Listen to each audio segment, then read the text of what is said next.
1 de Coríntios, capítulo 15, vamos ler do versículo 24 até o versículo 28, se eu anotei aqui correto. Quero dar para o nosso estudo de hoje, da Escola Bíblica Dominical, o título A Encarnação e Desencarnação de Deus. Tema sobre a divindade. Está bem, meus irmãos? Queremos aqui preparar um material para ajudar alguns irmãos e ministros que estão chegando agora, que estão estudando agora conosco esses temas, e há muitas coisas aqui que são novas para eles. Sermões que também eles desconhecem. Embora nesse estudo hoje, particularmente, eu vou ler bastante coisa, bastante material do irmão Liveiro, para tentar compensar um pouco esse tempo todo que eu não tenho conseguido traduzir nada dele. Está bem? Então, não sei se eu vou ler tudo que está aqui, mas depois você tente baixar o texto para você ler aqui. Embora o tema vai se centrar em um tópico, e eu vou ler os sermões do irmão Liveiro, baseado nesse tópico específico. A encarnação e desencarnação de Deus. Certo? 1 Coríntios, capítulo 15, a partir do versículo 24 em diante, diz assim a palavra do Senhor. E então virá o fim, quando ele entregar o reino de Deus ao Deus e Pai, quando houver destruído todo o principado, bem como toda a potestade e poder, porque convém que ele reine, até que haja posto todos os inimigos debaixo dos pés. O último inimigo a ser destruído é a morte, porque todas as coisas sujeitou debaixo dos pés. E quando diz que todas as coisas lhe estão sujeitas, certamente que exclui aquele que tudo lhe subordinou. Quando, porém, todas as coisas estiverem sujeitas, então o próprio Filho também se sujeitará àquele que todas as coisas lhe sujeitou, para que Deus seja tudo em todos. Vamos falar com o Senhor. Maravilhoso Deus e querido Pai Celestial, quão tremendo, quão maravilhoso são essas palavras que tu apóstolo escreveu nessa epístola, e sabemos que elas são proféticas e são verdadeiras. Tu há de sujeitar tudo ao teu Filho, e quando ele estiver reinando e o último inimigo for vencido e derrotado, ele devolverá o reino de volta para ti, para que tu venhas estar sobre todos nós, ser tudo em todos. Muito obrigado, Senhor, porque nós cremos que o Senhor está nos encaminhando para este propósito, com este objetivo. Isso faz parte dos teus ditames, isso faz parte dos teus decretos que tu já tens estabelecido desde antes da fundação do mundo. E aprove tu a revelar alguns servos teus, em quem tu confiaste, para passar para nós esse entendimento e esse conhecimento, para a nossa alegria, para o nosso conforto, para a nossa esperança e para a nossa fé. Nós confiamos e descansamos nisso, Senhor. Que tu possas irradiar sobre nós a gloriosa presença, o teu Shekinah, a luz do teu rosto sobre cada um de nós neste momento. Te suplicamos, Senhor, que o teu Santo Espírito nos guie em tudo aquilo que for dirigido, for falado e tratado aqui, Senhor.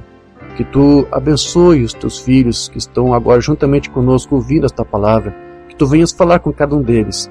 Nos dê, Senhor, a instrução que irá produzir em nós o amadurecimento que nos leva àquela estatura de varão perfeito, o qual tu exige da noiva de Cristo nesse tempo. Ajude-nos, Senhor, e com essa mensagem que tu nos entregou nesse tempo do fim, cremos que tu farás esta obra. Ajude a cada um de nós, somos dependentes e necessitados de ti. Ajude aqueles que têm alguma outra necessidade, uma necessidade além da espiritual, física do seu corpo, uma cura. Venha visitar cada lar, cada família agora, Senhor. E que esta palavra também venha ser medicina também para a sua alma, para o seu corpo, para o seu espírito, para a sua mente e para o seu coração. Crendo que tu nos responde tudo isso, pedimos essas coisas e te agradecemos, Senhor, no maravilhoso nome do Senhor, Jesus Cristo. Amém, querido Deus. Muito obrigado. Amém, meus irmãos. É maravilhoso essas palavras do apóstolo Paulo que ele escreveu aqui na carta aos Coríntios. Paulo aqui está tratando de nos mostrar que no reinado milenial, quando Cristo estiver aqui reinando, Deus, o seu Pai, vai estar aqui sujeitando todas as coisas. E aqui Paulo diz que a última coisa que vai estar sujeito a ele será a morte. Amém?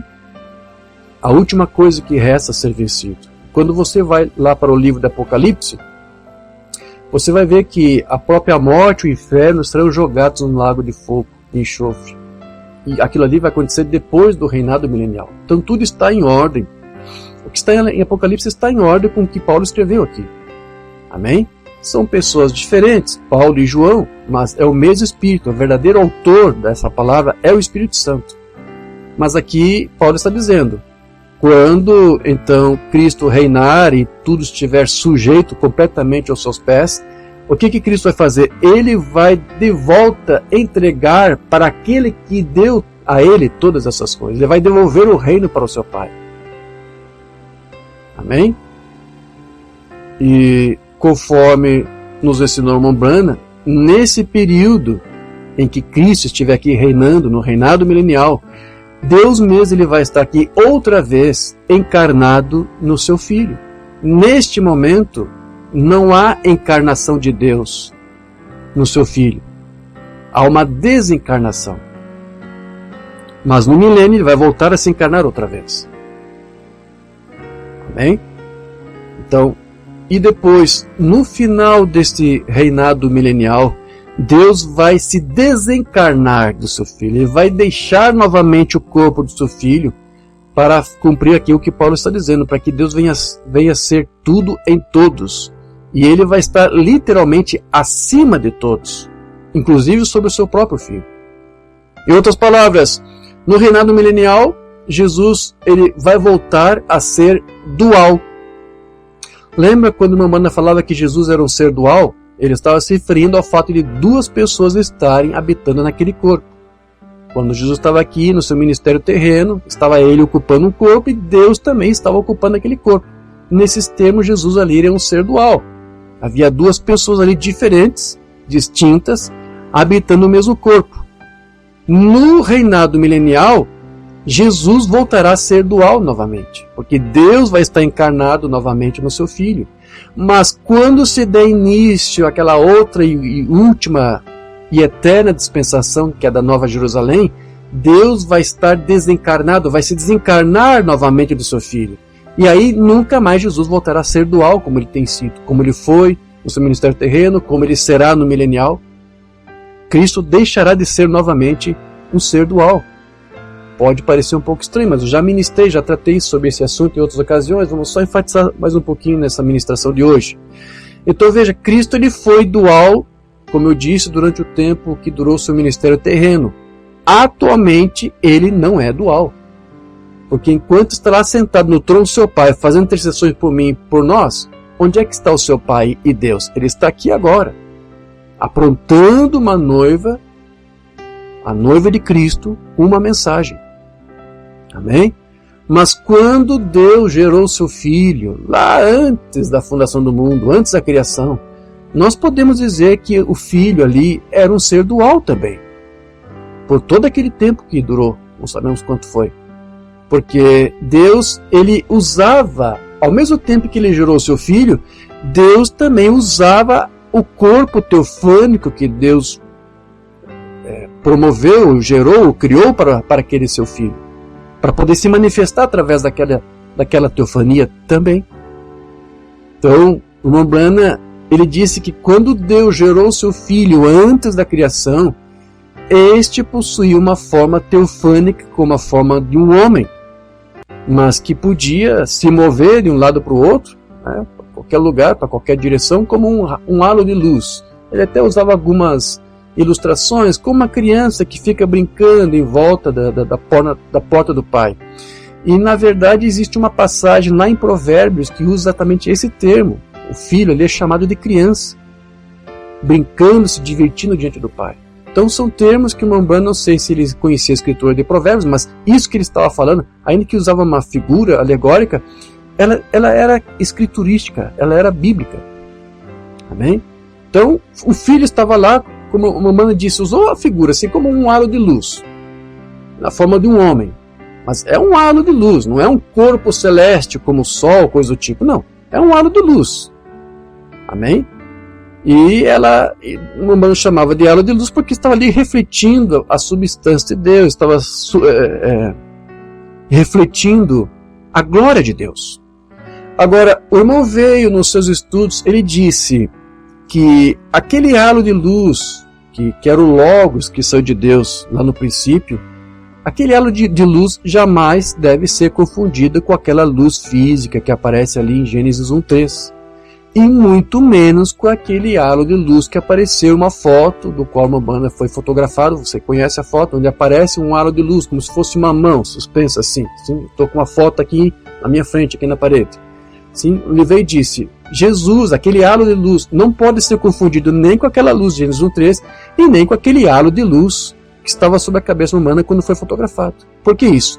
Porque aquele halo de luz agora está representando Deus mesmo, mostrando que Deus está aqui.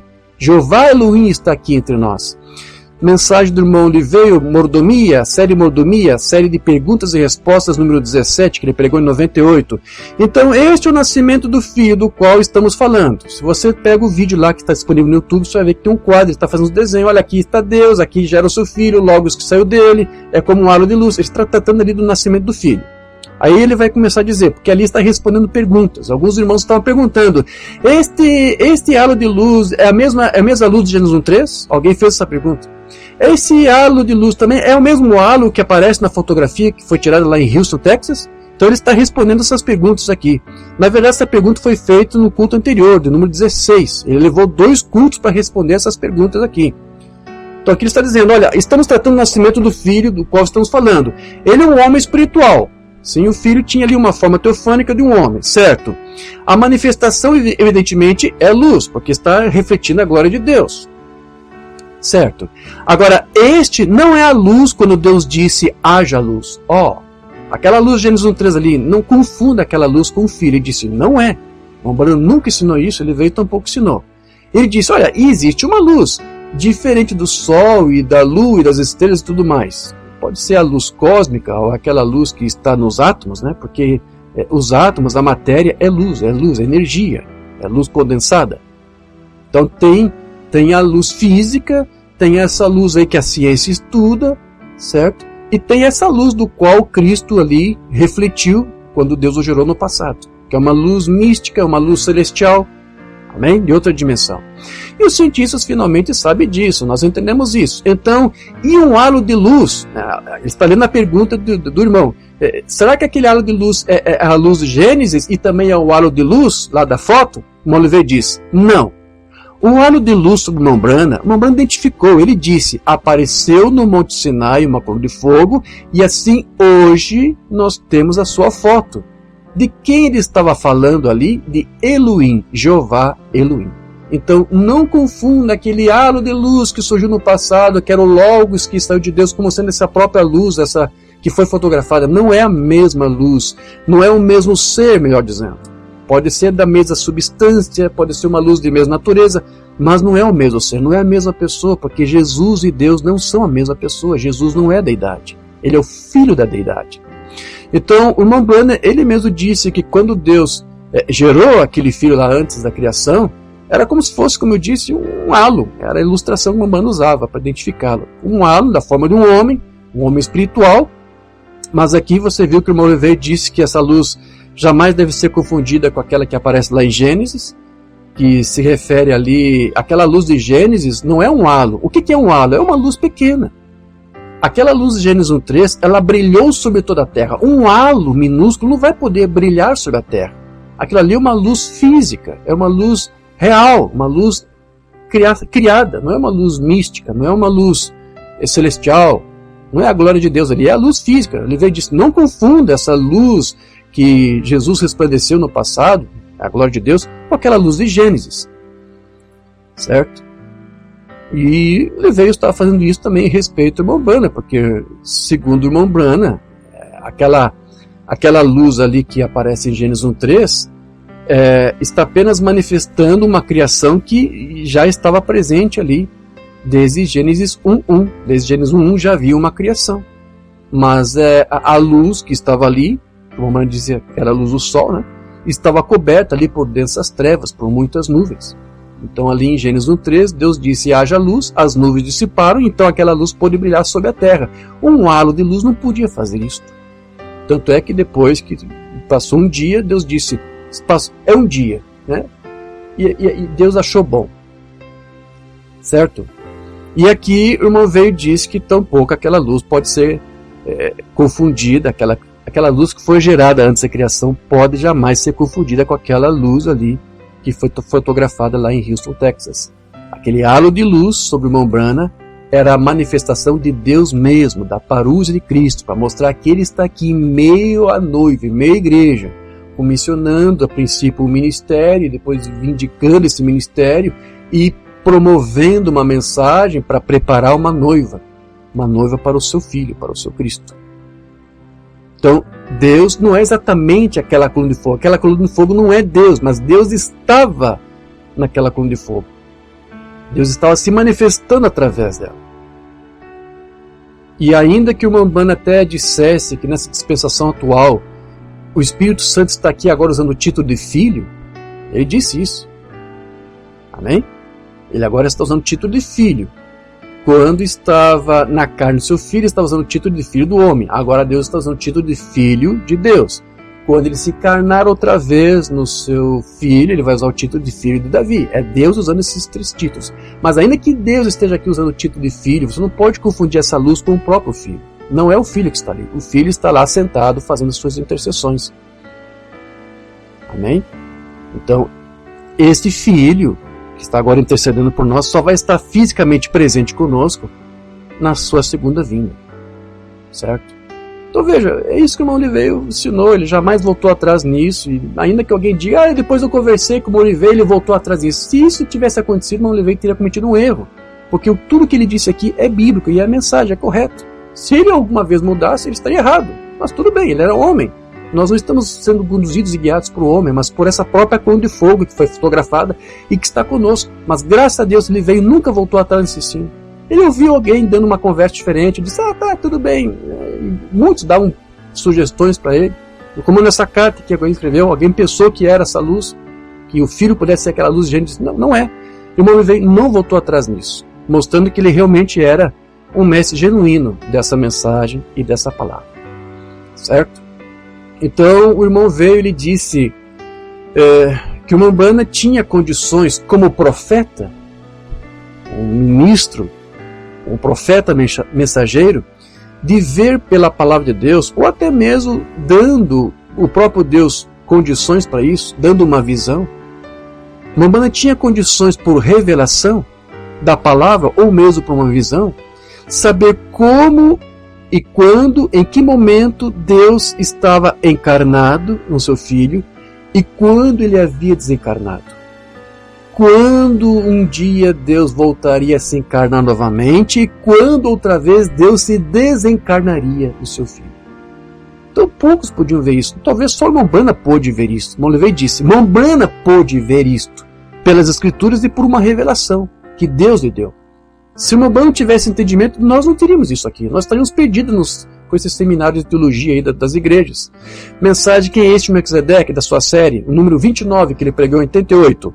Agora, se este for o caso, alguém tirou de Deus, certo? E se você é trindade, se você é um trinitário, você está acrescentando a Deus. Se você é um trinitário, você está acrescentando algo à palavra. Se você é unicista, você está acrescentando algo à palavra, ou dualista, seja o que for. Na verdade, você está tanto acrescentando quanto tirando algo de Deus da sua palavra. Agora, o irmão Branham nos levou de volta ao princípio, olhando para as balaustradas do tempo. Ele disse, olhando sobre aquela sacada e quando comecei a ver uma forma de luz. Então, o irmão Oliveira disse, olha, o irmão Branham usava um pouco da sua imaginação, mas ele queria fazer isso espelhado na Escritura. Então, ele tinha palavra, ele tinha Escritura para cada coisa que ele tentava ilustrar para nós. E ele chamou aquela luz de filho, que foi gerado antes da criação. Agora, deixe-me dizer a você o mesmo que o profeta disse. Filhos têm começos. Sim. Então, quando o Branham diz que o filho foi gerado lá no princípio, ele está dizendo, olha, o filho está tendo um começo ali. Ele não é um filho eterno. Ainda que está sendo gerado antes da criação. E antes da criação não há tempo, não há espaço. Porque não há criação. Então, mas irmão Jorge, eu não consigo entender. Se a criação depende da dimensão tempo e espaço, e se o filho foi gerado antes da criação e não tendo tempo e espaço, como é que ele foi ter um início num tempo em que não havia tempo? Como é que é isso? Aí que está o problema. Nós não conseguimos dimensionar e nem descrever estas coisas. É impossível. Por isso que Umbanda algumas vezes dizia, olha, é difícil dizer isso, mas esse filho que Deus está gerando aqui é uma parte de Deus, mas isso não tem nada a ver com criação, porque Deus não é uma criação, e esse filho faz parte de Deus, que não é uma criação, então isso é antes da criação, mas Umbanda não podia ir muito mais longe do que isso, mas só que ele teve que dizer era isso, porque é essa revelação que Deus lhe passou. Os filhos têm princípios, agora isso é um mistério, isso vai nos confundir. Eu não posso tecê-lo para frente e para trás até onde vejo a encarnação e desencarnação com perfeição. O irmão Brana viu isto. Aí que está. O irmão Brana tinha uma visão e uma revelação de Deus para nos explicar estas coisas. Ele disse, eu creio, sei do que eu estou dizendo, mas ele disse, eu só não posso explicar. Aí que está. Ele tinha uma fé, ele tinha um entendimento, mas ele não podia explicar. E se um teólogo, não, eu vou estudar, eu vou dar uma palavra aqui, e estragar a coisa toda. Não tem como. Não há teologia humana que explique uma coisa que não é humano. Não tem tipo esse caminho.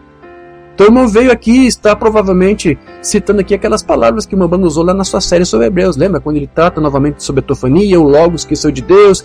Ele disse, é difícil explicar, mas esse Logos, esse filho, está tendo um começo aqui, está tendo um princípio, não é uma criação. Ele é uma parte de Deus. Amém?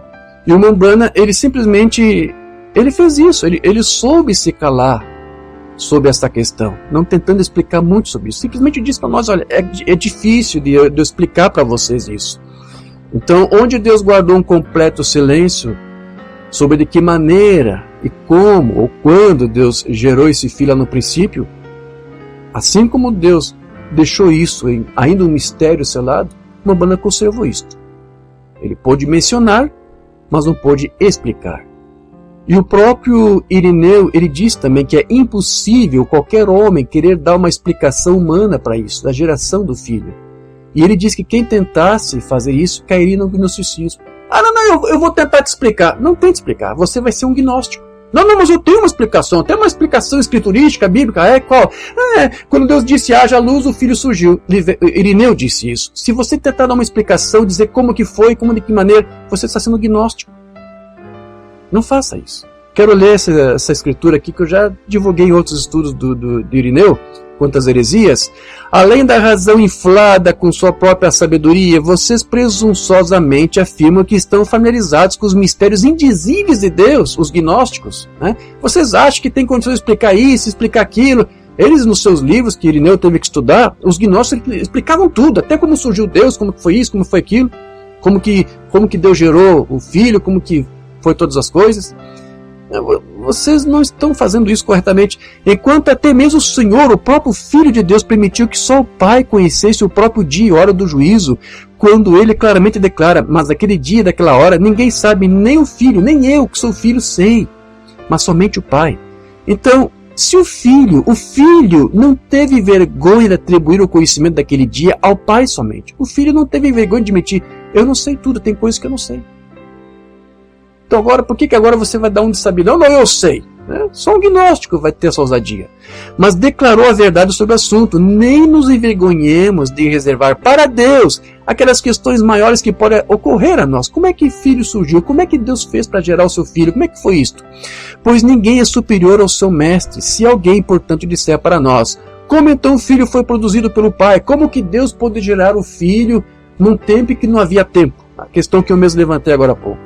Respondemos a ele que ninguém entende essa produção ou geração. Simples, ninguém entende. O irmão veio e deu umas pinceladas aqui. Desculpe, o irmão Brana deu umas pinceladas, mas ele disse, olha, é difícil, eu mesmo não posso explicar. Ninguém entende essa produção, essa geração, ou chamado, ou revelação, ou por qualquer nome que alguém possa descrever a sua geração, que é de fato totalmente indescritível. Olha a humildade aqui de Irineu, que eu quero que ele aprendeu com os apóstolos, sabe? Irineu foi discípulo de Policarpo, foi discípulo de João. Nem Valentim, nem Marcion, nem Saturnino, nem Basilides, eram alguns gnósticos que ele combateu naquele tempo. Veja, ele dava nome para os homens que pregavam heresias. Né? Nem anjos, nem arcanjos, nem principados, nem potestades possuem este conhecimento, a não ser o Pai somente que gerou e o Filho que foi gerado. O Filho que foi gerado, ele soube como que ele foi gerado, ele estava lá, ele presenciou tudo isso. Então, quando alguém tenta explicar como, de que maneira, o que foi, que palavra Deus usou, você está caindo no gnosticismo. Não faça isso. Visto que, portanto, sua geração é indescritível. Irineu não está se referindo ao nascimento de Jesus lá no ventre de Maria. Está se referindo a esse nascimento lá antes da criação. Como que Deus permitiu que o seu filho tivesse um começo, um princípio, como disse o irmão Branham. Aquela geração lá, diz Irineu, é indescritível. E aqueles que se esforçam para estabelecer as gerações e as produções não podem estar em seu juízo perfeito. Então, quem tentar dar um de sabidão para tentar explicar, alguma coisa já está sendo ungido por algum demônio, por algum espírito do inferno. Então, da mesma forma como os primeiros pais, que você viu a postura aqui de Irineu, eu não tenho como explicar, só sei dizer, Deus teve um filho lá pré-existente antes da criação. Como que foi? Não me explique, não me pergunte, eu não sei explicar isso. Mas ele teve a sua humildade. E assim como Irineu foi humilde, o irmão Branham também tratou apenas de dizer que os filhos têm começo, têm princípios. Não importando como foi que no princípio esse filho aí surgiu antes da criação. O irmão Branham também não se ocupou muito com o gnosticismo, mas alguns gostam disso aqui. Mas veja, como disse aqui o irmão Liveio, o profeta ele tinha então como nos dizer quando que Deus estava encarnado em seu filho e quando que não estava.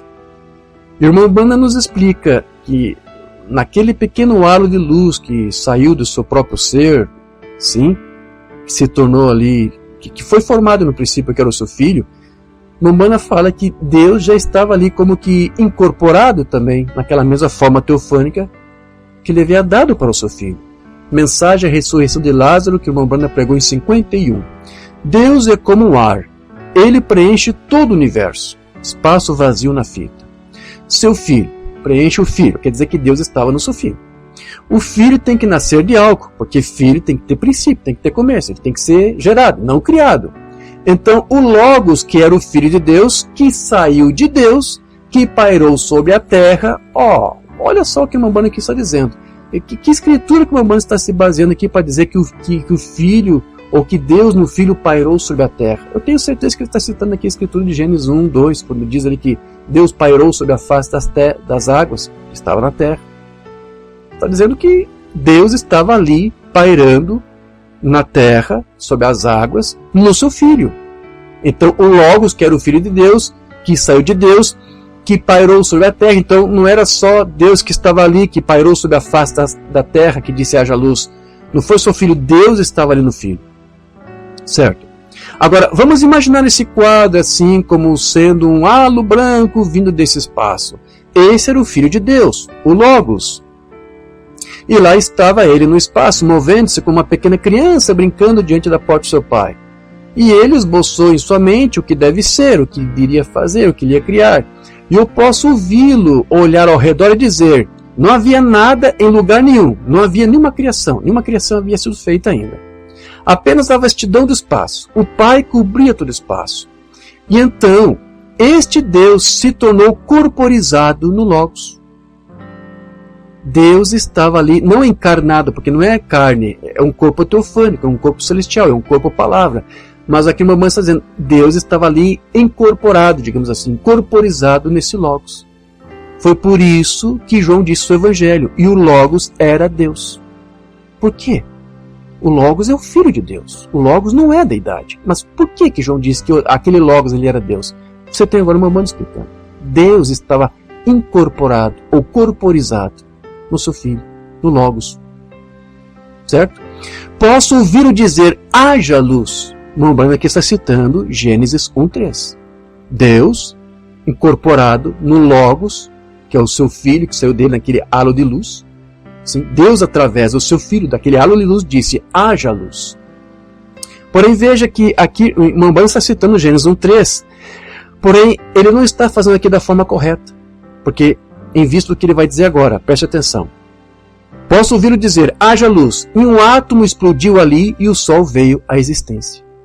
Mombana aqui está dizendo que aquela luz que surgiu ali era o Sol, e está correto.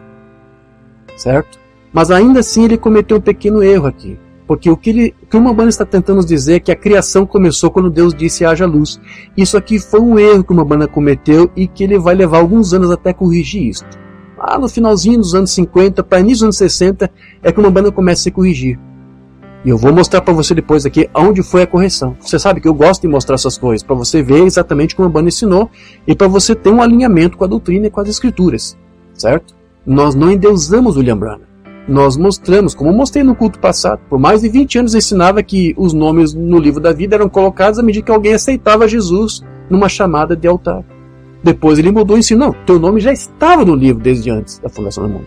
Então, não é nenhum problema que o Umbanda cometesse alguns erros, desde que depois Deus o corrigisse. E aqui o Umbanda cometeu um pequeno erro aqui.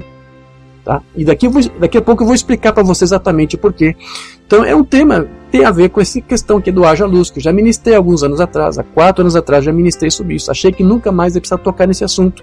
Mas como nós mesmos temos dito, ministrado aqui, Deus vai nos dando luz e acrescentando entendimento a mais entendimento. Então algumas coisas aqui que eu vou trazer para você que eu creio que vai ajudar para você entender um pouco melhor essa questão. E se você conseguir entender exatamente o que eu vou te passar, você vai fazer a diferença nessa mensagem, porque poucos estão entendendo o que aconteceu aqui, ou o que o Umbanda vai fazer depois com essa declaração que ele fez. Posso ouvi-lo dizer, né, Deus no Filho, haja luz, e o átomo explodiu ali e o Sol veio à existência. Algumas coisas aqui ele manteve e outras coisas ele teve que corrigir, porque nem tudo aqui está correto. Mas, como eu disse, daqui a pouco eu vou tocar nesse assunto. Aí depois ele conclui essa oração dizendo, deidade, ou seja, a deidade ali se manifestando. A deidade incorporada no Logos. Então nós podemos dizer que nesse tempo aqui, esse Logos é um ser dual. É um ser dual. Porque além do Filho, Deus também está ali. Porque o próprio João disse, o Logos é Deus. Então você tem dois ali. Então isso significa que Deus ele compartilhou do mesmo corpo teofânico do seu Filho para também ser o seu próprio corpo. Da mesma maneira como depois Deus vai compartilhar mais tarde assim, do corpo de carne também do seu Filho. Outra mensagem aqui do Umbanda que ele pregou em 57, mensagem vida. E então da existência do Pai saiu o Logos, que era o Filho, que era a teofania, que era o corpo do grande Deus Jeová. Agora você já está entendendo. O corpo do Filho também foi o corpo de Deus. Então Jesus foi um ser dual ali, que saiu em um corpo celestial. Esse é o Logos. Certo? Então isso está confirmando que Deus estava naquele Filho. Mas veja que naquela citação anterior, vamos tratar um pouco agora sobre aquele tema do haja luz. Naquela citação anterior do Umbanda aqui que eu li para você, o Umbanda ali estava sugerindo que aquela luz que aparece lá em Gênesis 1:3 era uma criação. Ou que a criação estava começando quando Deus disse haja luz. Ele não estava citando a escritura de Gênesis 1:14, porque lá também diz haja luz. Na Bíblia do Rei Tiago em inglês, a expressão haja luz aparece 2 vezes. A diferença é que em Gênesis 1:13 está no singular e em Gênesis 1:14 está no plural. Let there be lights. Então, o Umbanda não está citando Let there be lights, não está citando Gênesis 1:14, está citando Gênesis 1:13 aqui, está no singular. Não tente mudar isso aqui. Seja honesto. Amém? Então, o Umbanda está citando Gênesis 1:13. Agora, posteriormente, o que foi que o Umbanda fez?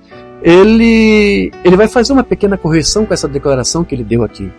Já talvez influenciado pelo livro de G.H. Pember, que ele começou ali no final dos anos 50, As Eras Mais Primitivas da Terra. Pember foi quem começou a desenvolver bastante esse raciocínio de que quando você lê ali Gênesis 1:1, no princípio criou Deus os céus e a terra, já viu uma criação toda ali. Depois há um lapso de tempo até que Deus retrabalhe e recomece ou acrescente mais à sua criação. Então os 6 dias da criação não era quando Deus começou a criar realmente, já havia uma criação. Os 6 dias da criação posteriores são para complementar. E o Umbanda aceitou este ensino de Pember. Só que até o Umbanda ler esse livro e concordar com esse ensino, o Umbanda achava que quando você lia ali haja luz, era ali que estava começando de fato a criação. Então o que o Umbanda fez depois foi fazer umas modificações para que também o seu ensino, a sua linguagem concordasse inclusive com as notas da Bíblia de Scofield. O Umbanda tinha uma Bíblia de Scofield que foi doada para ele de presente lá nos anos 40. Ele mastigou e usou muito esse livro. mas ele soube também depois dizer, olha, alguma coisa nesse livro está certa, outras coisas não estão certas, como aquela declaração de Scofield sobre o nicolaísmo. Aquilo foi uma declaração errada, que eu já expliquei num estudo que deu polêmica para alguns aí. Scofield achava que as seitas nicolaítas não existiam, então ele tentou deduzir o que eles tiveram havido ensinado, né, baseado apenas no termo. O que quer dizer nicolaísmo? É conquistar o leigo. Então foi isso que eles ensinaram. Isso foi um grande erro que Scofield cometeu, porque os próprios editores da Bíblia depois mostraram e corrigiram aquela nota dele, mostrando o que os outros pais falaram acerca dos nicolaítas e o que eles realmente ensinaram. Então isso foi um erro de Scofield, que infelizmente o Umbanda abraçou, e hoje você sabe, o Umbanda usou o termo de Scofield, o nicolaísmo, para designar o romanismo, a organização da igreja. E hoje nós temos que usar esse termo, porque o Umbanda usou, mas não estava correto. Eu já expliquei para você o que é o nicolaísmo, é a libertinagem, o sexo livre, o amor livre, é isso que os nicolaítas praticavam lá no passado. Mas Scofield não sabia. Mas então havia coisas que Scofield havia escrito que estava errado, mas havia coisas que estavam certas. E eu vou ler para você aqui as notas de Scofield sobre essa questão da criação, porque o Umbanda concordou com isso, e você vai ver depois, porque eu vou ler um sermão onde ele comenta isso. Então, quando você vai lá nas notas de Scofield para Gênesis 1:1, Scofield escreveu o seguinte: neste capítulo, Gênesis 1:1, são registrados apenas 3 atos em que Deus cria. Primeiro, os céus e a terra. Então ali, Gênesis 1:1 já é um ato criacional. Deus já criou algo ali. O segundo ato criacional foi a vida animal, que aparece nos versículos 20 e 21. E a terceiro registro de ato criacional é a vida humana, nos versículos 26 e 27. Aí depois Scofield vai dizer: o primeiro ato da criação, Gênesis 1:1, refere-se a um passado remoto e sem datas. Ou seja, Scofield também está concordando com o livro de Pember, que diz que em Gênesis 1:1 já havia uma criação. Quanto tempo levou isso aqui? Quanto tempo Deus levou para fazer aquela criação? Os céus e a terra? Não sabemos. Não temos como saber. Milhões, bilhões de anos, não sabemos. A ciência fala em bilhões, né? Bilhões, melhor. Pode ser. Ele disse, não temos data para isso. É uma época remota. Nas épocas príncipes da história, da criação. Não tem como você saber. Então essa declaração que Scofield deu aqui, e o Umbanda concordou. Você vai ver daqui a pouco. Agora, a nota de Scofield para Gênesis 1:3. Haja luz.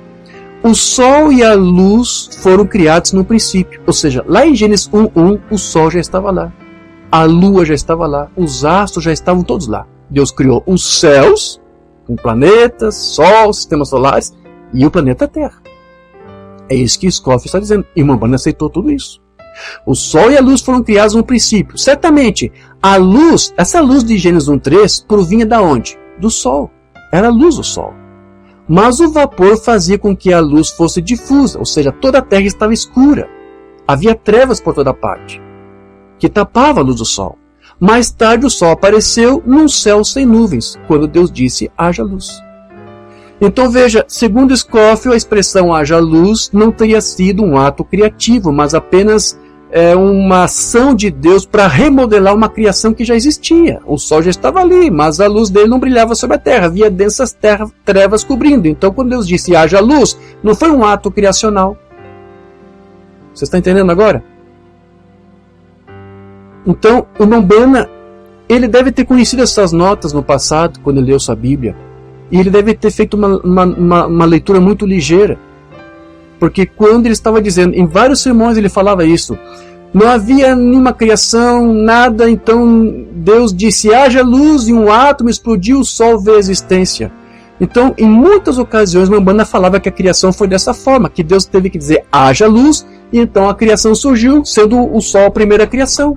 Era assim que Umbanda falava, mas ele deve ter lido as suas notas de Scofield muito rapidamente. Em alguma ocasião, Umbanda começou a ler essas notas de Scofield mais cautelosamente, com mais cuidado. Então, ele viu que a sua confissão não estava de acordo com o que estava aqui.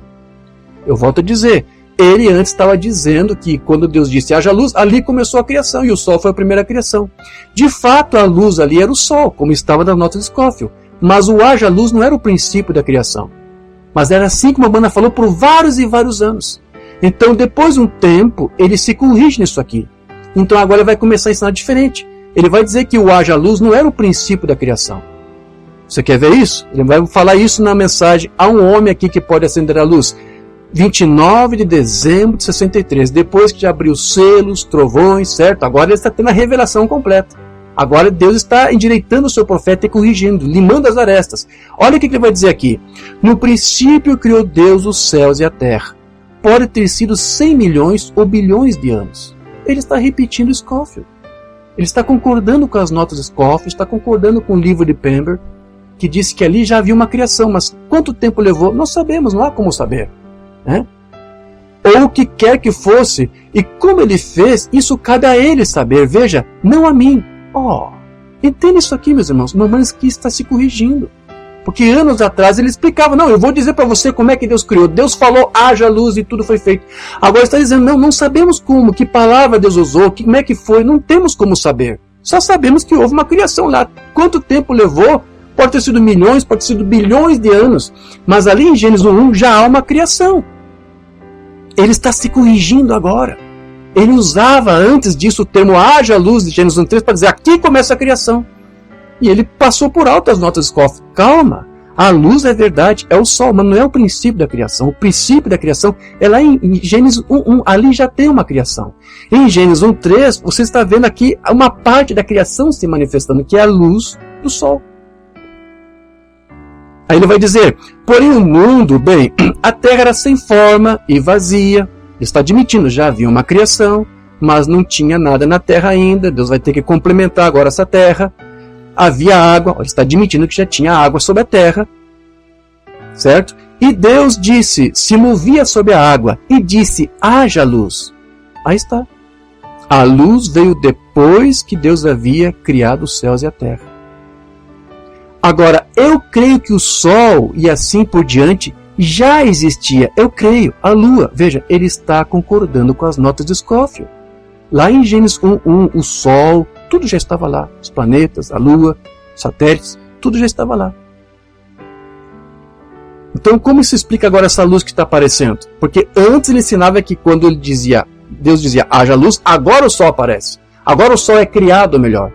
Agora está se corrigindo. Não, o Sol já estava em Gênesis 1:1. Então em Gênesis 1:3 não é Deus criando o Sol, é Deus permitindo que a luz do Sol aparecesse. Olha a diferença agora, certo?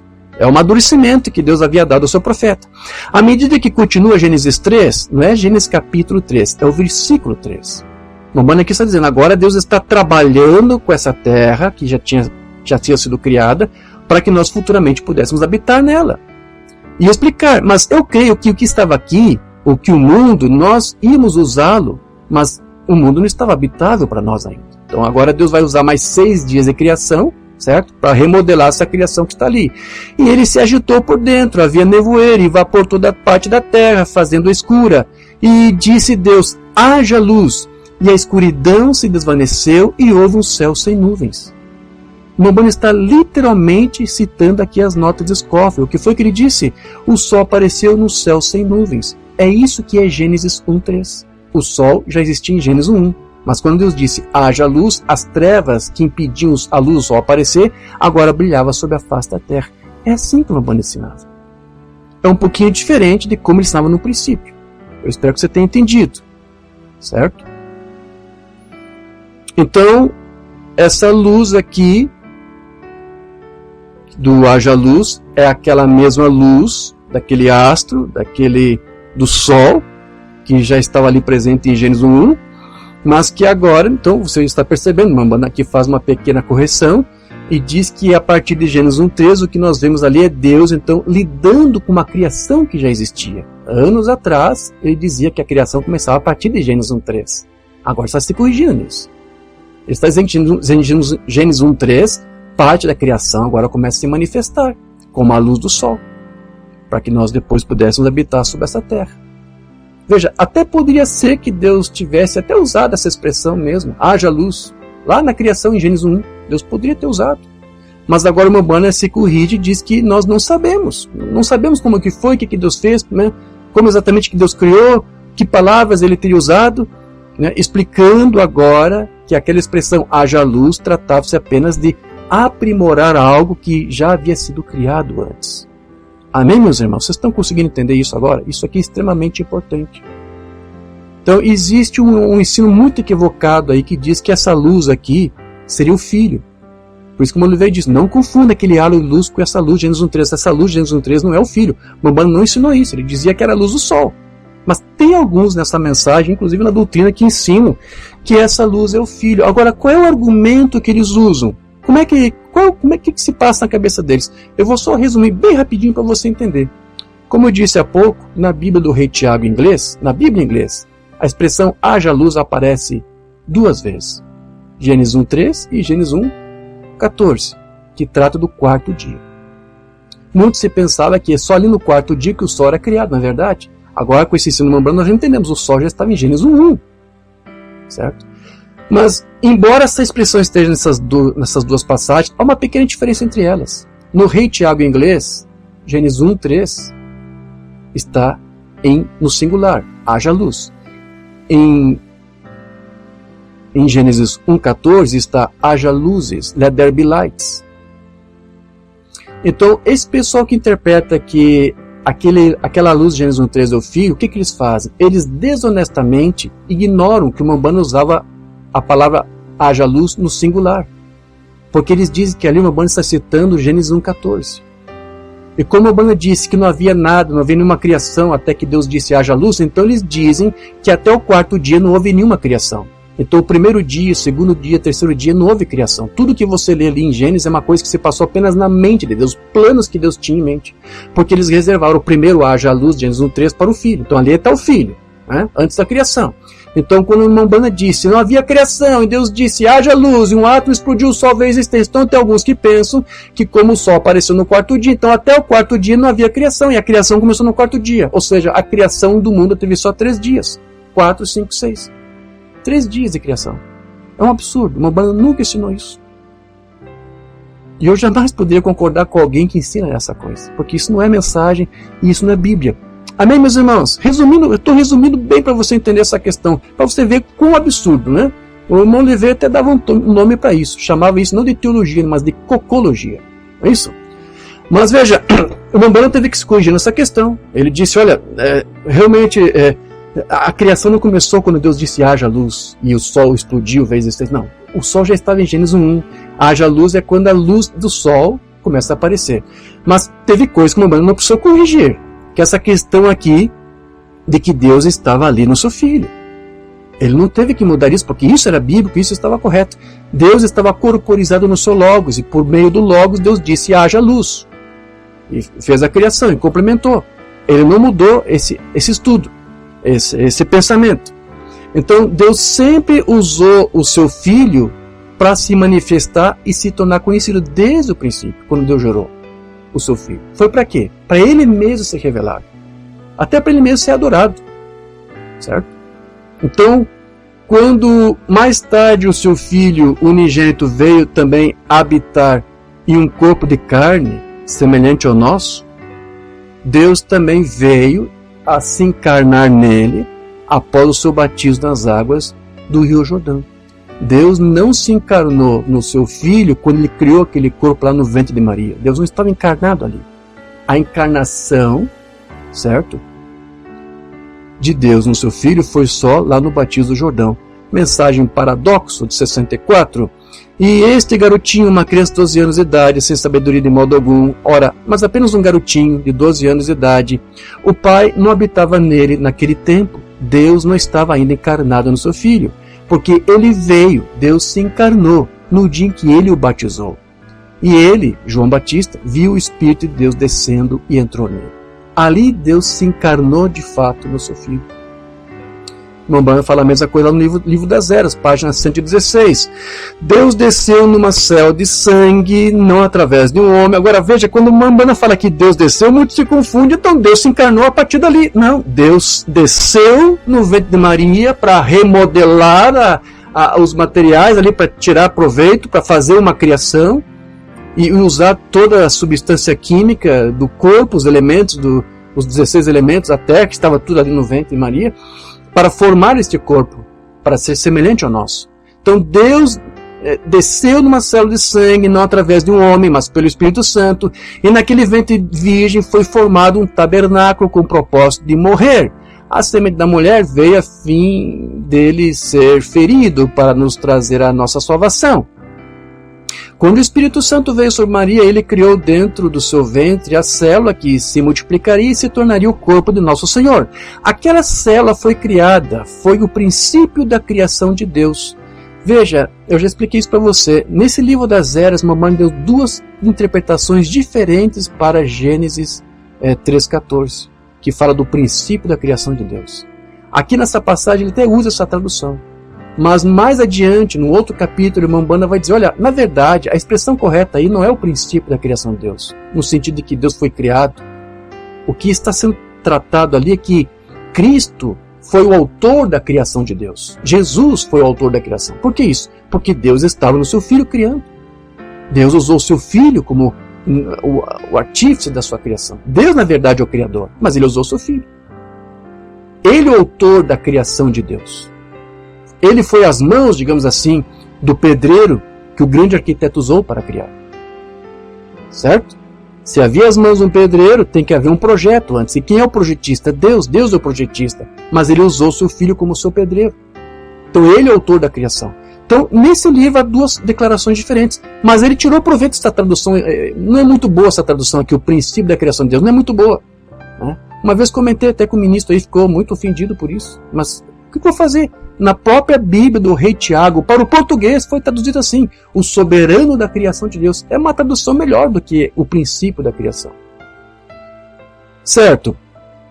Isso é o que Jesus é. Aquele santo foi cheio de sangue santo. Por isso que Mambanda tira proveito dessa escritura para dizer, olha, aquele sangue que foi criado era o sangue de Deus. Então é Deus ali em criação. Deus sendo criado, entre aspas. Porque na verdade Deus não é uma criação. Mas ali o Filho, desde a carne, já estava representando o seu Pai, o seu Deus. Deus não estava reduzido naquela carne, mas seus atributos estavam reduzidos naquele corpo de carne, em especial o sangue, que era o sangue de Deus ali. Isso que Jesus é. E aquele santo foi cheio de sangue santo, a saber, o sangue de Deus. Por isso que é o princípio da criação de Deus. Aquele tabernáculo nasceu, ele nasceu até ser um homem. Ele foi ao Jordão e lá aquele sacrifício foi lavado por João no rio chamado Jordão. Quando aquele sacrifício aceitável levantou-se das águas, Deus veio e habitou nele. O que é isso aqui? Agora é Deus se encarnando no seu Filho, enchendo-o com o Espírito sem medida. Então observe que Mambanda não disse que Deus se encarnou no seu Filho quando criou o corpo de carne para ele lá no ventre da mulher. Mas apenas 30 anos depois disso, durante o seu batismo. E então, embora Mambanda dissesse que o corpo de Jesus no ventre de Maria era aquele princípio da criação de Deus, ele não estava com isso dizendo que Deus já estaria ali encarnado nele. Mambanda disse que Deus não estava realmente encarnado quando ele criou aquele corpo de carne para o seu Filho. E muito menos estava tentando dizer que porque era uma criação de Deus, que aquele corpo era o próprio Deus ou a própria deidade. Mambanda disse, o corpo de carne não é a deidade. Os dons de Deus sempre encontram seus lugares. Ele não poderia ser a deidade e morrer. O homem, o corpo, não era a deidade, mas a deidade estava no corpo. Então, quando ele usa o termo errado da Bíblia, que foi traduzido aí, os princípios da criação de Deus, ele usa em termos simbólicos, não pode literalmente dizer, porque Deus não tem uma criação, Deus não é criação, Deus não tem um corpo de carne. O corpo não era Deus, o corpo não era a deidade. Então ele estava apenas representando a deidade naquele corpo. Mesmo a deidade não habitando naquele corpo, ele já estava representando a deidade. E quando a deidade depois deixa aquele corpo continua representando a deidade, sem nenhum problema. Então a deidade somente se encarnou em Jesus lá no batismo do Rio Jordão, que fez com que Jesus então se tornasse aqui Emanuel, Deus conosco, chuva temporã e serôdia. Jesus era o Filho de Deus, como estávamos falando hoje. Ele era o Filho de Deus tanto quanto ele era um homem. Aos 30 anos, não temos nenhum registro dele fazendo qualquer coisa até que ele tivesse 30 anos de idade. Por que não houve nenhum sinal de Jesus até ele ter 30 anos de idade? Porque esse tempo todo Deus não estava encarnado ainda no seu Filho. Simples assim. Por isso não houve sinais. Deus não estava ainda encarnado no seu Filho. Quando ele foi batizado no Jordão por João, então o Espírito Santo desceu sobre ele sem medida. Nele habitou a plenitude da divindade corporalmente. Agora é Deus em carne humana. Ele era Emanuel. Deus estava nele. Quando? Ali no Jordão. Antes, nem sinal podia fazer. Por quê? Porque ele não era da idade. Ele não era Emanuel. Deus ainda não estava nele. Certo? Então, Jesus, ele não fez sinais por 30 anos, como eu te expliquei, porque Deus não estava ali encarnado. Simples. Mas agora no Jordão, Deus estava ali comissionando e vindicando o seu ministério, e somado a isso, somado a essa vindicação que Deus estava dando ao seu filho, unigênito, Deus mesmo agora se encarna neste filho. Por quanto tempo? Até o tempo que ele achou necessário, que foi aonde? Lá no jardim do Getsemane. Pouco antes ele ser entregue aos homens. Se Deus continuasse encarnado no seu filho, os homens nunca poderiam pegá-lo. Só depois que Deus o deixou é que eles puderam pôr a mão sobre ele. Mensagem ao nascer do sol. O Espírito o deixou no jardim do Getsemane. Ele teve que morrer, um homem. Então Jesus realmente não morreu como Deus. Porque o homem que morreu não era da idade. O corpo não era da idade. Jesus, o Filho, não é da idade. Lembre-se, amigos, ele não precisava fazer isso. Isso era Deus. Deus ungiu aquela carne, que era a carne humana. Mas ali no Getsemane, a unção, Deus, Elohim, deixa. Jeová deixa o seu filho só. E por isso, já lemos isso em vários sermões. Não vamos daqui detalhar tudo isso. Vários sermões a Romana disse que ali na cruz, Deus realmente abandonou o seu filho. Deixou morrer na cruz sozinho, desamparado. Mas veja que, mesmo que Jesus não sendo agora mais aqui Deus encarnado, preste atenção nisso aqui, por favor. Veja que, lembra que ele ainda pôde operar um sinal? Ele curou a orelha de um soldado que foi cortada por Pedro, você lembra? Como que Jesus pôde fazer esse sinal se agora ele não era mais Deus encarnado? Você entendeu que ele não pôde fazer nenhum sinal antes porque Deus não estava naquela carne. Mas por que agora que Deus deixou a carne do seu filho, ele pôde fazer aquele sinal? Não parece uma contradição isso aqui? Ou você nunca parou para pensar sequer nisso? Por que mesmo depois de Deus se desencarnar no seu filho no Getsemane, ele ainda pôde produzir aquele sinal? Tenta entender tudo isso aqui. Eu disse que lá no Jordão, Deus não apenas encarnou no seu filho, mas ele vindicou o ministério. Comissionou o seu ministério, começou praticamente ali. Então, mesmo Deus não estando mais encarnado, o seu filho ainda estava ali com o seu ministério, com o seu chamado, e Deus não podia voltar atrás nisso. Ou seja, o filho ainda tinha autoridade. Mas mesmo assim ele só podia fazer alguma coisa que Deus lhe dissesse para fazer. Quanto a isso não mudou nada.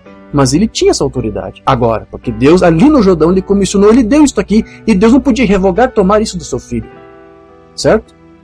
Da mesma forma que você, um ministro, ninguém precisa ser literalmente Deus encarnado para produzir um sinal, uma maravilha. Basta você ser cheio do Espírito Santo, basta você ter um novo nascimento, ser selado pelo Espírito Santo. E você vai ter a mesma autoridade para operar, para falar, para orar, para repreender o mal. Foi o que aconteceu ali com o seu filho. Amém, meus irmãos? Então, Deus, ele esteve encarnado em seu filho. Quanto tempo durou? O tempo que durou o seu ministério aí, pouco mais de 3 anos. Para logo depois, então, se desencarnar novamente. Vamos aqui agora para alguns estudos do Oliveira. Perguntas e respostas sobre a idade número 2. Deus entrou e habitou no filho no Rio Jordão por volta dos 30 anos. Ele deixou o filho no jardim do Getsemane com cerca de 33 anos e meio, em algum lugar nessa área. Mais adiante ele vai repetir isso. E no Jordão ele foi encarnado por Deus e desencarnado no jardim do Getsemane. Então, ao se desencarnar do seu filho no jardim do Getsemane, Deus, para onde que ele foi? Ele voltou para a coluna de fogo, por onde está se manifestando agora, e que inclusive foi fotografada. E agora está aqui, como eu disse, no meio da igreja, se manifestando. Pergunta e resposta número 8, pregado em 92. Sermões ele veio agora. Agora ele disse, apenas pense, a mesma coluna de fogo que veio a Paulo para trazer a palavra, ou apareceu a Paulo, está agora aqui, revelando a palavra. Ele disse, Jeová, aquele que habitou naquele corpo, desencarnou e retornou à coluna de fogo, e ele está aqui. Aí está uma foto. Ele disse, você não pode ver a olho nu, mas o que você não pode ver a olho nu, eu lhe digo pela visão, ele está aqui. Como o Oliveira disse para nós antes, sim.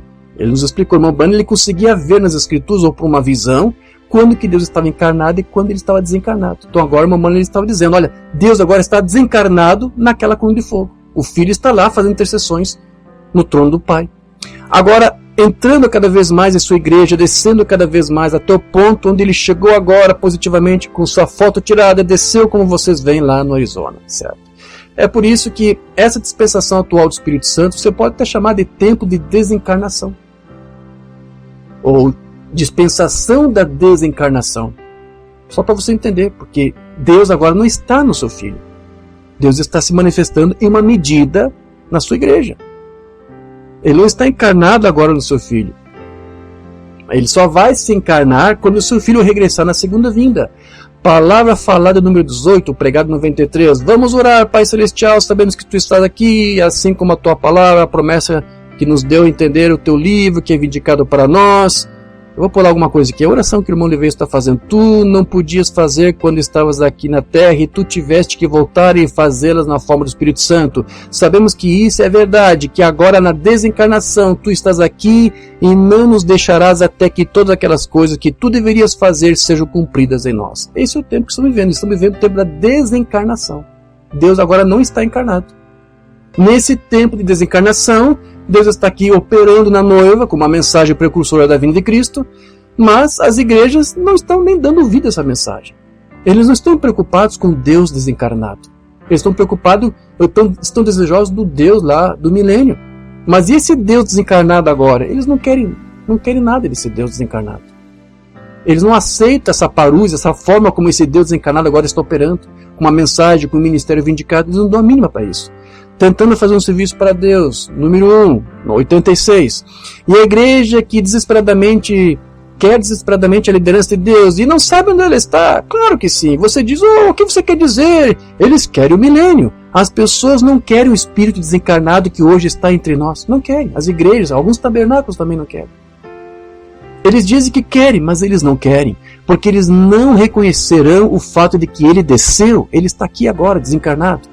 Quero saber o que as pessoas estão aprendendo. Certamente que não é o que estamos aprendendo.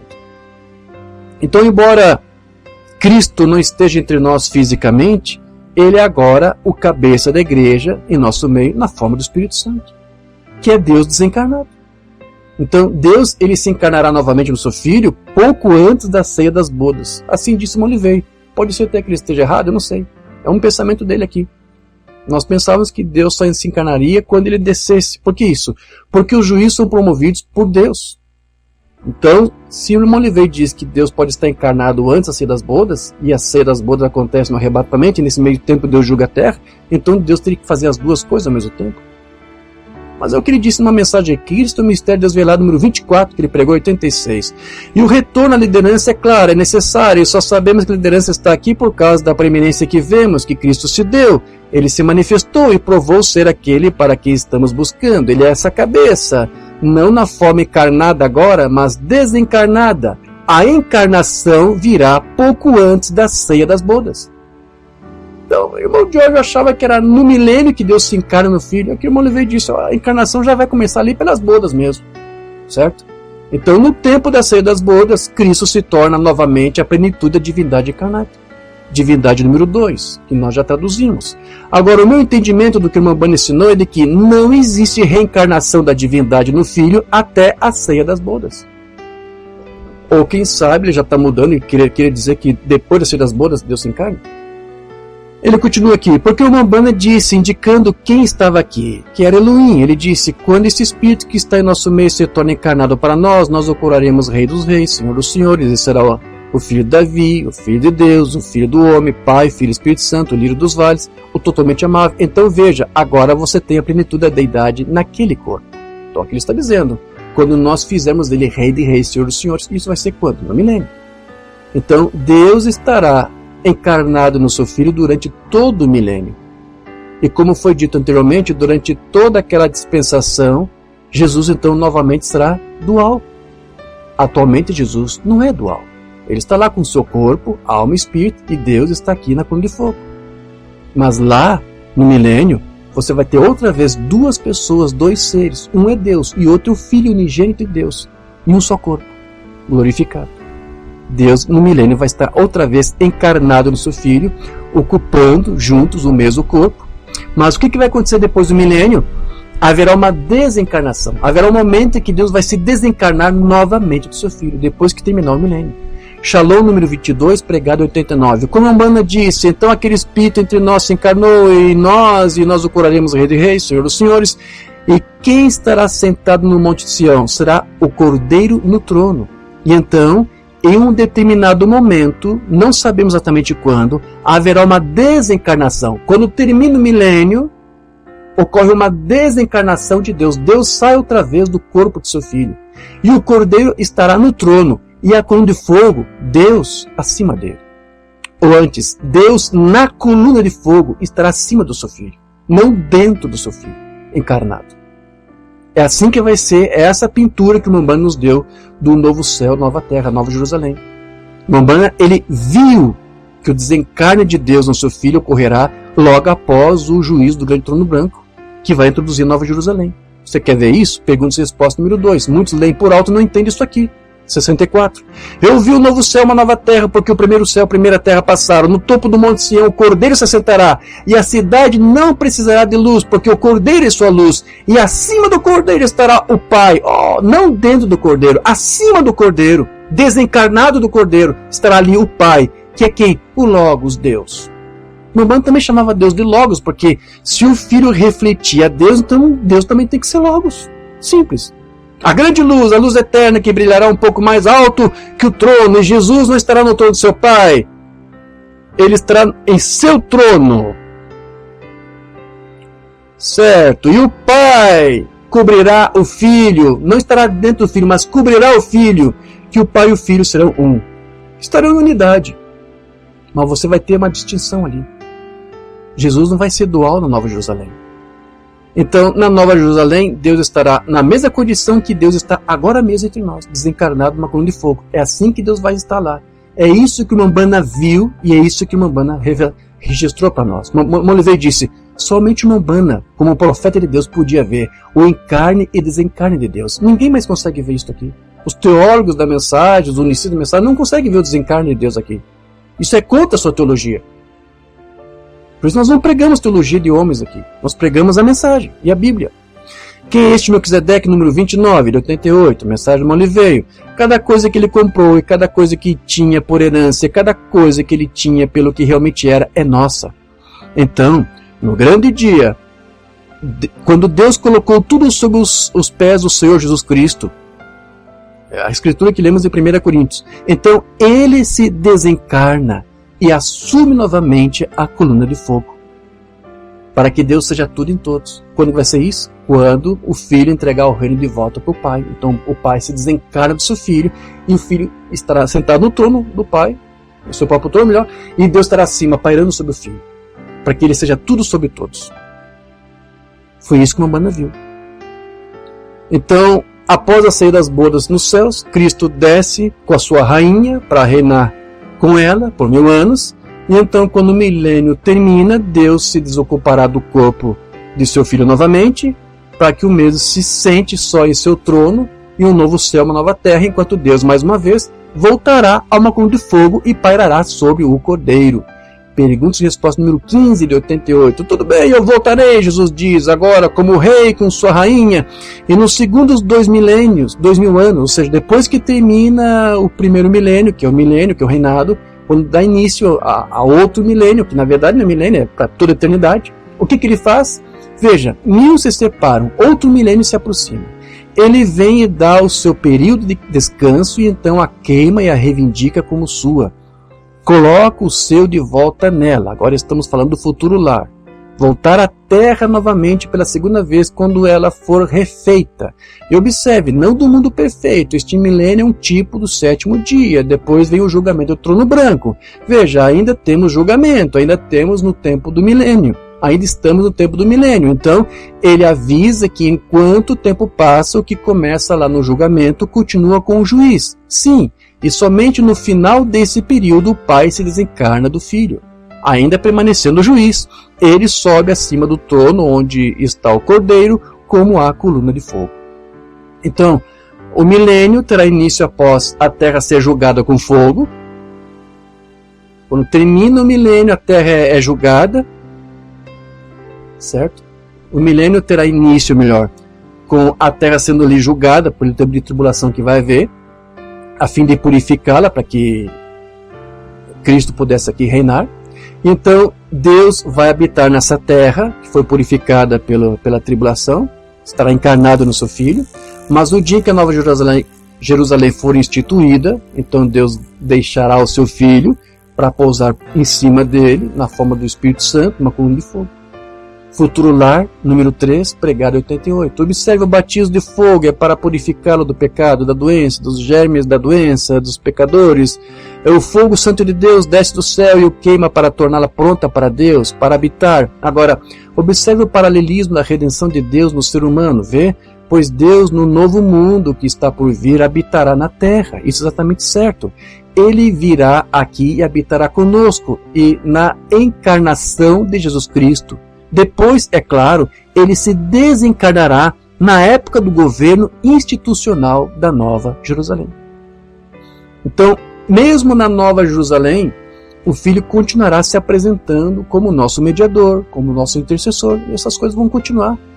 Ele vai continuar sendo, na Nova Jerusalém, o nosso rei, o rei de paz, rei de justiça, vai continuar sendo nosso juiz, vai continuar sendo nosso sumo sacerdote. São os seus ministérios, são as suas indicações, e Deus não pode tirar isso do seu Filho. Semente de discrepância número 1, pregado em 95. Agora a questão é, quem é aquele que eles querem destruir? Você diz, Jesus. Na verdade não, eles querem destruir Deus, porque Jesus nunca curou ninguém. Ele não falou aquelas palavras sem a permissão de Deus, porque Jesus é um homem, ele é um profeta, e ele é o Filho de Deus, o unigênito, em quem Deus começou suas gerações, e também é o gerado dentre os mortos. E ele é o único a quem é dito, assenta-te à minha mão direita, até que eu ponha os teus inimigos como escabelo. O mesmo que terá total autoridade e comando. Um dia, enquanto ele sobe os degraus dourados do Monte Sião e assume o trono, Deus desencarnará e ali se sentará o homem, o Cordeiro, o Filho de Deus, não Deus. No novo céu, nova terra, na Nova Jerusalém, não é Deus encarnado no seu Filho sentado no trono. O Filho estará sentado, Jesus estará sentado no trono. E Deus estará acima do Filho. Então não é Deus no trono, é o Filho, ainda o grande mediador, ainda o grande sumo sacerdote, o Rei da paz, Rei da justiça. Jesus estará ali no novo céu, nova terra, nessas condições, para a noiva de Cristo, para a sua noiva.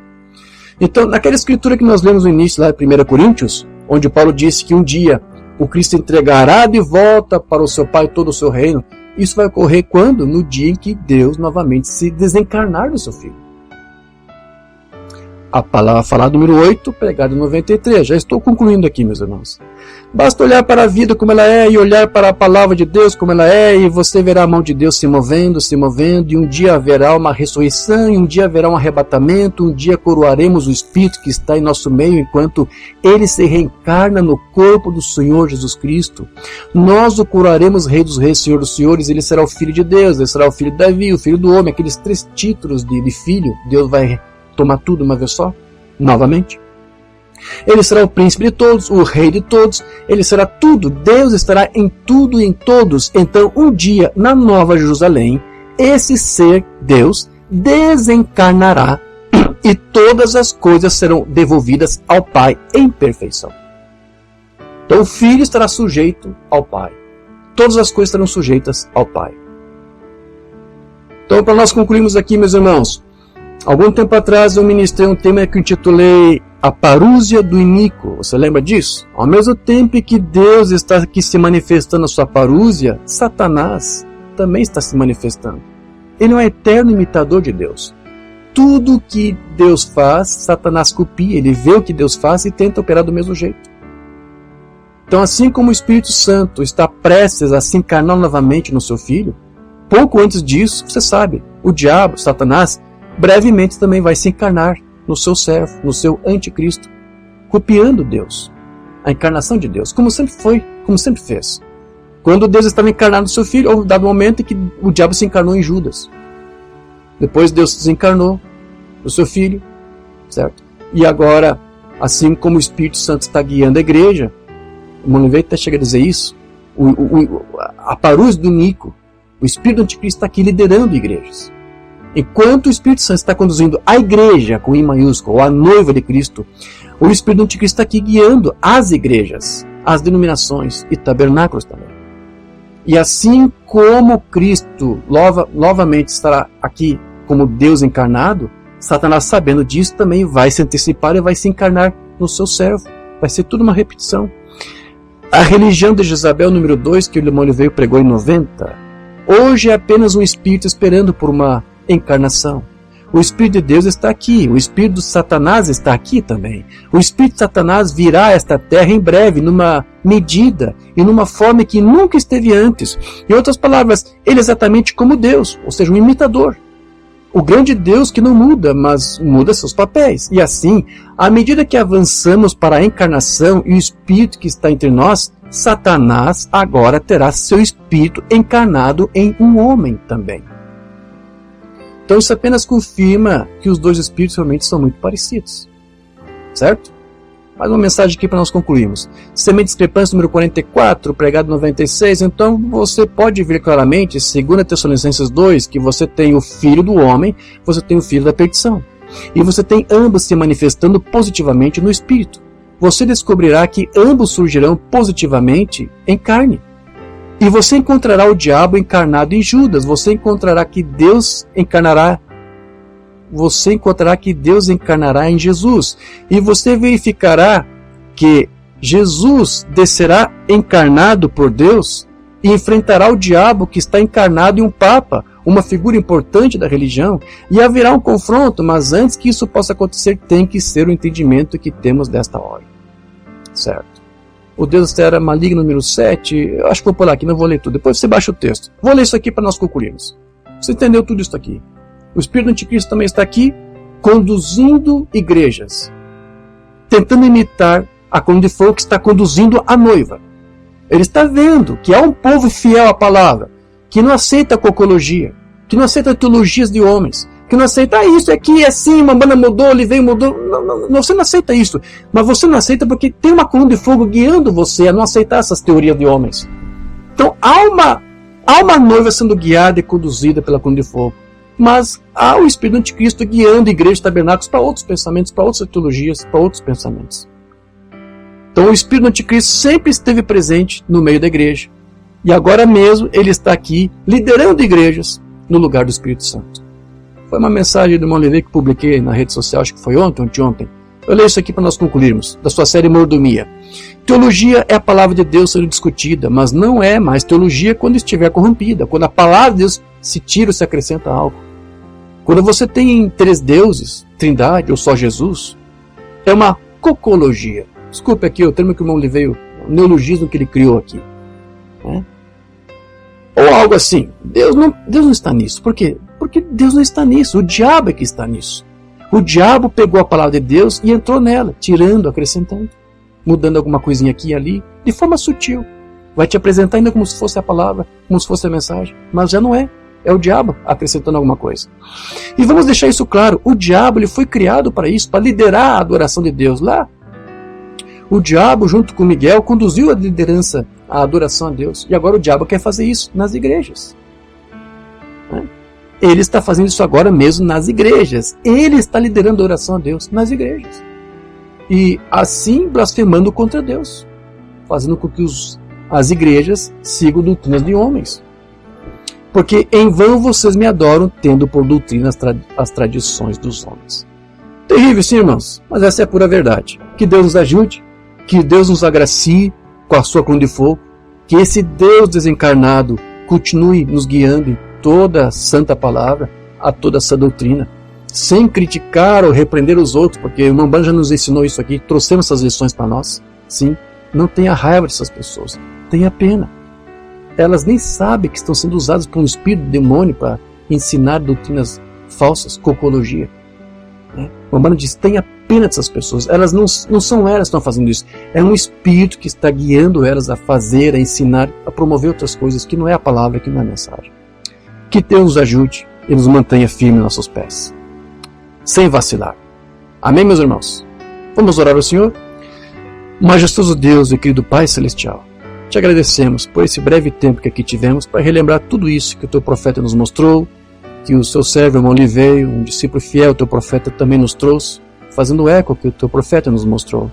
E mais uma vez vimos aqui, Senhor, o teu profeta falando algo e depois mais uma vez tu corrigiu em algo e ele aceitou a correção humildemente. Aqui estamos, Senhor, naquilo que falamos ou dissemos ou pensamos, se alguma coisa não está bem em nós, nos ajude, nos endireite, nos corrige. Nós não queremos errar, nós queremos falar aquilo que é o correto, Senhor. Não importa o que o homem, uma autoridade nessa mensagem está falando, queremos saber o que tu tens para nos dar, para nos revelar. Nos endireita, Senhor. Queremos crer, Senhor, que essa cruz de fogo está aqui, conduzindo e preparando uma noiva, e que nós possamos fazer parte dela, não por algum mérito nosso, não por algum esforço nosso, mas por eleição e predestinação. Essa obra é tua, não é nossa. Nós confiamos e descansamos que tu nos deixará, não deixará que nossos pés vacilem ou tropecem em pedra alguma. Nos guie, Senhor. Cuide de cada vida que está aqui, aqueles que acompanharam essa ministração, que tu possas abençoá-los, que tu possas enchê-los com o teu Santo Espírito, que tu dê a eles uma mente cristalina, como tu prometeu dar a mim, para entender essas coisas e falar dessas coisas, ainda que sejam difíceis de falar, de explicar, e ainda que não conseguimos entender muitas coisas. Senhor, nos ajude, que a tua igreja tenha essa mesma mente e que possa ela refletir mais e mais a glória do teu Cristo em suas vidas. Assim pedimos e te damos graça por tudo, Pai, no maravilhoso nome do Senhor Jesus Cristo.